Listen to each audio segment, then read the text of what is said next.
নমস্কার, আমি চুমকি। আরও একবার আমার চ্যানেলে আপনাদের সকলকেই স্বাগত জানাই। আজকের এই ভিডিওতে আমি ব্লাউজের একটা মিনি টিপস আপনাদের সঙ্গে শেয়ার করব। এখানে দেখুন, হাতায় আর মেন কাপড়ের যে জয়েন্ট পার্ট আছে, এখানে এই কাপড়টা কিভাবে ফিনিশিং দিয়ে আপনারা সেলাই করতে পারবেন, আজকের ভিডিওতে আমি আপনাদের সেটাই দেখিয়ে দেব। আর এখানে যে হাতার ডিজাইনটা দেখতে পাচ্ছেন, এই ডিজাইনটা যদি আপনারা শিখতে চান তাহলে এই ভিডিও ডেসক্রিপশন বক্সে গেলেই আপনারা ভিডিও লিঙ্ক পেয়ে যাবেন। তো এখানেই আমি ওরেফে প্রথমে কাপড় কাটিং করে নিচ্ছি। ওরেফে কাপড় যখন কাটিং করবেন তখন কিন্তু লাইলিন পার্টটাকে ঠিক এইভাবে দেখে নেবেন যে কাপড়টা বেড়ে যাচ্ছে কিনা। তো এইভাবেই কিন্তু বাঁকিয়ে লাইলিন পার্টটাকে কাটিং করতে হবে।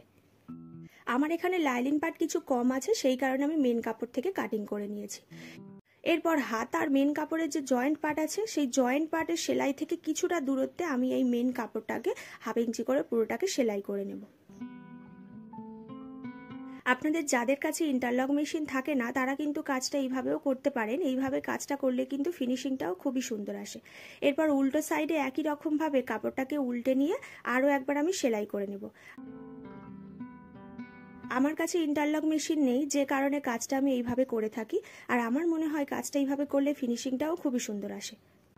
তো এখানে আপনারা দেখতেই পাচ্ছেন কাজটা ফিনিশিং দিয়ে রেডি হয়ে গেছে। তো আজকের মতো ভিডিওটি এইখানেই শেষ করছি। টাটা।